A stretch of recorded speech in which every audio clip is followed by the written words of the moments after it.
guys, we're here to finish off our Giving Tuesday Tale-a-thon. We're going to read Grandpa some bedtime stories here. We are in the cuddle room at the little gray barn. It's a room literally just for you to come up here and snuggle with the pups. We've got some music going, and we've had our homemade treats, which were very yummy. We got some banana breath now. Grandpa approved of them. Grandpa got his PJs on, and we're ready to read a story. We've got our Christmas storybook, and the first one we're going to read is called The Story of Small Pine. Because you're my small pine, Grandpa. It says, all young pine trees long to grow up straight and tall so they can be Christmas trees when they're older. Small Pine was more than a little crooked and not tall at all. But even when he was sold for half price at an after Christmas sale, Small Pine never stopped hoping. Isn't he yummy? Someday I will be a Christmas tree, he said. I know I will. Small Pine was planted in a corner of the backyard. He learned to be happy there, mostly because of a little boy named John Michael.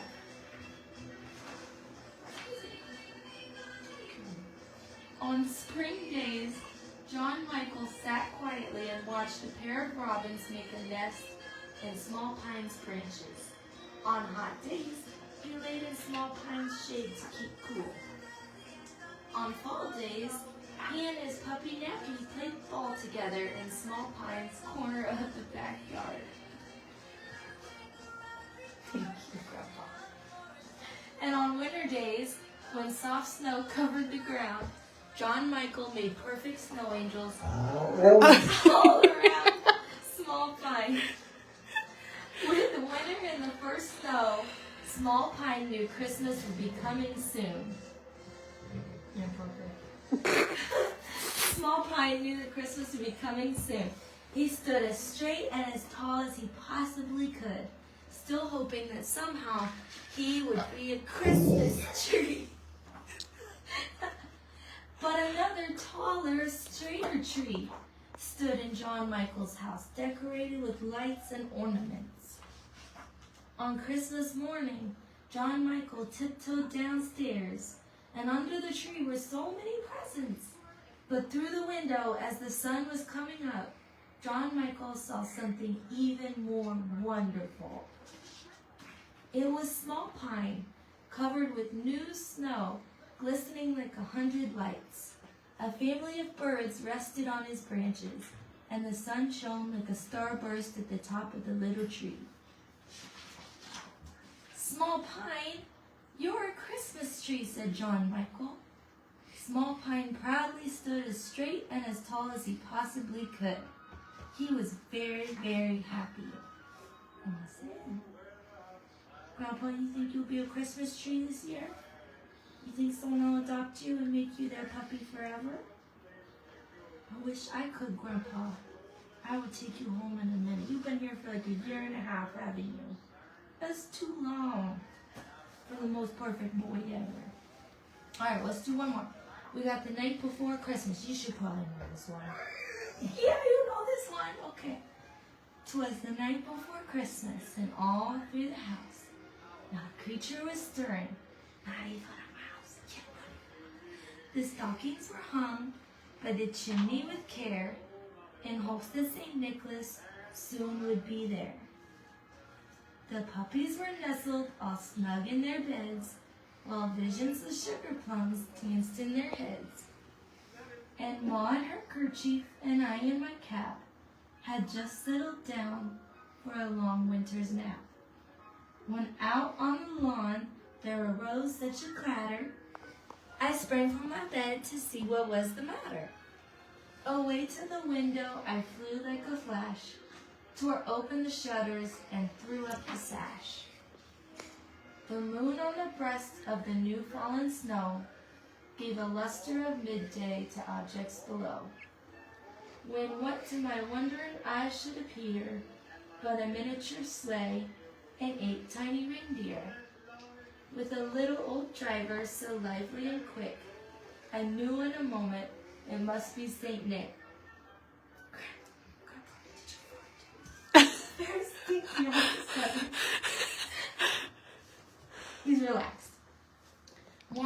had been eagles, his coursers they came, and he whistled and shouted and called them by name. Now Dasher, now Dancer, now Prancer and Vixen, on Comet, on Cupid, on Donner and Blitzen. To the top of the porch, to the top of the wall, now dash away, dash away, dash away all.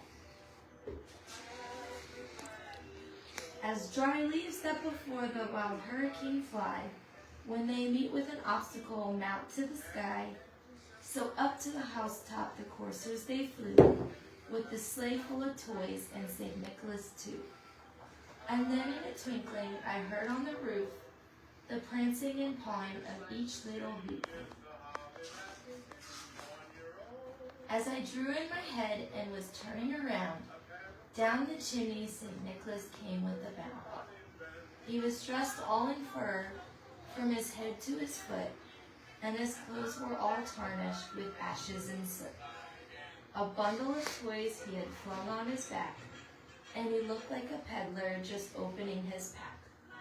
His eyes, how they twinkled, his dimples, how merry, his cheeks were like roses, his nose like a cherry.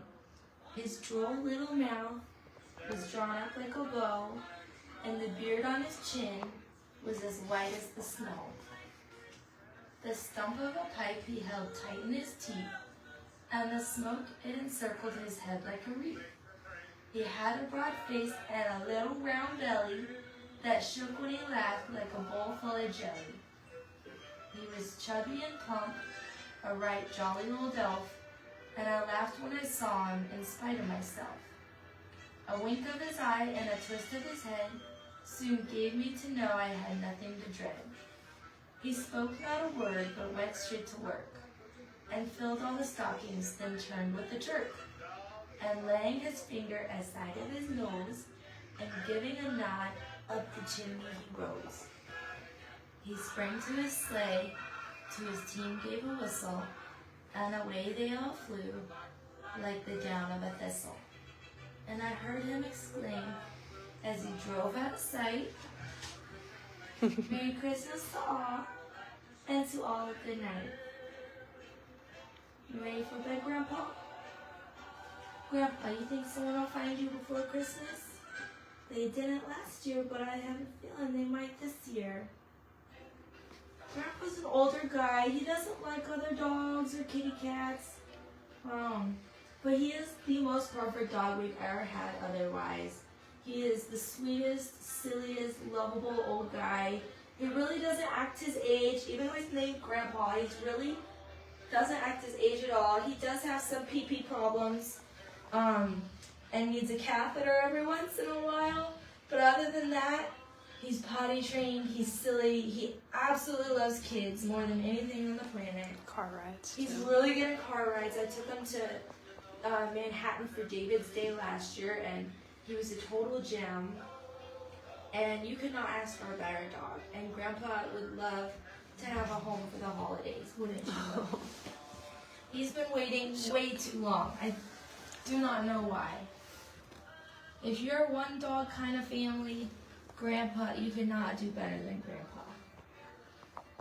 And all the dogs here at the Little Gray Barn, all the ones that you saw painting earlier at the Little Red Barn, all the Osawatomie pups that we took on doggy dates today, and even all the dogs down in Greeley where we did not make it today, mostly because they don't have good cell service down there, so we couldn't go Facebook Live for you guys. But every single one of those dogs are all looking for their forever homes. Some of them have been waiting years at this point for someone to come along and scoop them up. Even if you can't adopt, please consider fostering, even if it's just fostering for a night on Christmas night, giving these pups one night in a home. And it also helps staff too. We work 24/7, no matter how sick we are, as you can tell, or no matter the weather or the holiday, we're here for these dogs 24/7. And if we could get them all into homes for Christmas, then we can spend Christmas with our own pets and families. So please consider holiday fostering or adopting one of these sweet puppies. And as always, don't forget to donate. It is Giving Tuesday. We're trying to do a really big push for donations today. You can text Penny Lane, one word, to 243-725. You can donate on our website. If you're on our website, you'll notice we have a holiday shop. We did some painting with the pups earlier, and those are available through our website, through our special holiday shop. We also have merchandise restocking soon, ornaments that you can buy, all sorts of Christmas gifts for everyone in your family. Excuse me, Grandma, it's not appropriate. And we really appreciate you guys staying with us all day long today. We are tired. I'm gonna go straight to bed. I think Grandpa's ready to go straight to bed. We had a really full day. We just thought it'd be nice to show you guys all the things that Always and Furever does all over the city.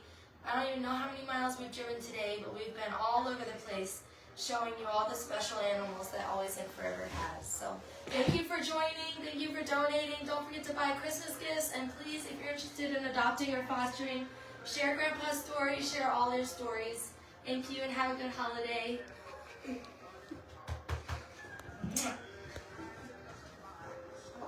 Night, everyone.